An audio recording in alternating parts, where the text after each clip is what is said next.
Nellore rural నియోజకవర్గం 33వ division 3 cement రోడ్లకి ఈరోజు శంకుస్థాపన. ఈ యొక్క 33వ డివిజన్లో 3 సిమెంట్ రోడ్లు కూడా వేగవంతంగా నాణ్యతా ప్రమాణాలతో పూర్తి చేసి అందిస్తామని మాట ఇస్తూ 33వ డివిజన్లో ఈరోజు ప్రారంభించే రోడ్లు సరిపోవు, ఇంకా చాలా రోడ్లు ఉంది.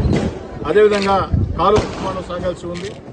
వీటన్నిటి కోసం రాబోయే రోజుల్లో వచ్చే 2 నెలల్లో ఒక్క 33వ డివిజన్ అభివృద్ధి పనుల కోసం రాబోయే 2 నెలల్లో ఒక్క 33వ డివిజన్ అభివృద్ధి పనుల కోసం ₹1 కోటి నిధులు విడుదల చేస్తున్నామని చెప్పని మాట ఇస్తూ ఈ యొక్క ప్రాంతంలో పేదవాళ్లు సామాన్య కుటుంబాలు అత్యధికంగా నివసించే ప్రాంతం.